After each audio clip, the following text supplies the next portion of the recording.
هره ګړۍ د افغانستان له ګوټ ګوټ څخه تازه او کره خبرونه وڅارئ. له امنیتي او سیاسي بدلون نیولې تر ټولنیزو، کلتوري او اقتصادي مسایلو پورې موږ یې بې پرې او متوازن تر تاسو رسوو. هره ګړۍ له کندوز راډیو څخه.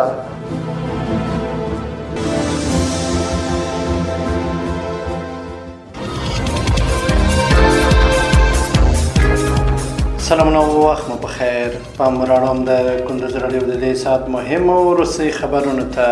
نن سه شنبه د لړم د 18مه نیټه ده چې د 2025م کال د نومبر له 4مې نیټې سره سمون لري.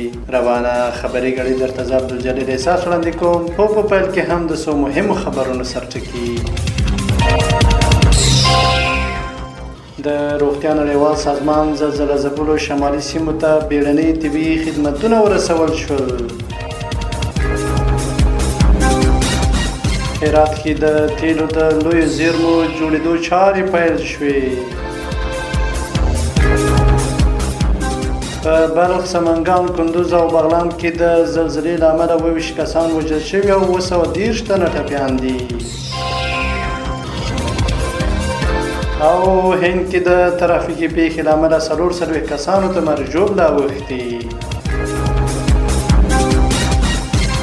اوس هم بشپړ خبرونه. د روغتیا نړیوال سازمان زلزله ځپلو شمالي سیمو ته بیړني طبي خدمتونه ورسول شول. د روغتیا نړیوال سازمان ویلي چې د هیواد په شمالي ولایتونو کې د تېرې شپې تر زلزلې وروسته په سملاسي توګه د دوی روغتیایي ډلې اغېزمنو سیمو ته رسېدلي دي. دغه سازمان ویلي زلزله ځپلو سیمو ته بیړني روغتیایي خدمتونه، درمل او نور اړین ژوند ژغورونکي توکي رسولي دي. د یاد سازمان په خبرپاڼه کې راغلي چې کاري ډلې دا مهال په زلزله ځپلو سیمو کې د اړتیاو ارزونه کوي او له نورو ادارو سره ګډ کار هم پیل کړی دی.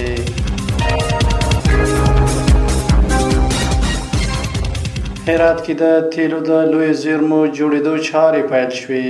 د نفت او ګازو دولتي شرکت مسؤلین وایي چې د تیلو د تخلیص، زیرمې او ویش د اسانه کولو په موخه د هرات ولایت د روزنګ د ریل پټلۍ په تمځای کې د تیلو د لویو زیرمو د جوړېدو چارې پیل شوې دي. د نفت او ګازو دولتي شرکت رئیس سید حفیظ الله عاصم ویلي چې د زیرمو د جوړولو د پروژې لومړی فاز به د 1000 ټنه ډیزل او پټرولو د ساتلو وړتیا ولري او په راتلونکو پړاوونو کې به د ظرفیت نور هم لوړ شي. نوموړي زیاته کړې چې د دغه پروژې عملي کېدل به د تیلو د لیږد، ذخیرې او ویش بهیر منظم او چټک کړي او د هرات د فابریکو، وسایطو او ښار اوسیدونکو به د تیلو له احتمالي کمښت څخه وژغوري.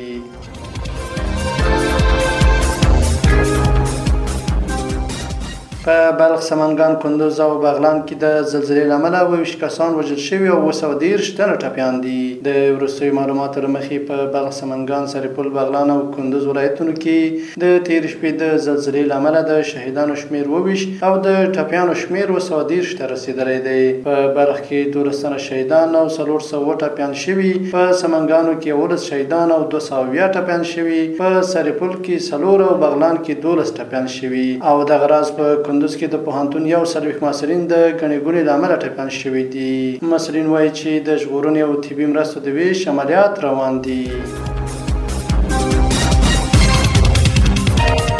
او وروستی خبر ده چې هند کې د ترافیکي پیښې له امله 40 کسانو ته مرګ ژوبله اوښتې. په هند کې د یوه مسافر وړونکي بس او لارۍ د ټکر له امله 60 تنه مړه شوي او 40 نور ټپیان دي. د هندي رسنیو د راپور له مخې دا پیښه د تلنګانا ایالت د چیولا ښار ته نږدې هغه مهال رامنځته شوې چې یو مسافر وړونکي بس له یوې لارۍ موټر سره وجنګېد. په مړه شوي کسانو کې ښځې او ماشومان هم شامل دي. چارواکي وایي ټپیان روغتونونو ته لېږدول شوي او د پیښې په اړه څېړنه روانه ده. دا د دې مهال مهم او وروستي خبرونه. تر بیا ښه وختونه. لوی الله مل شه.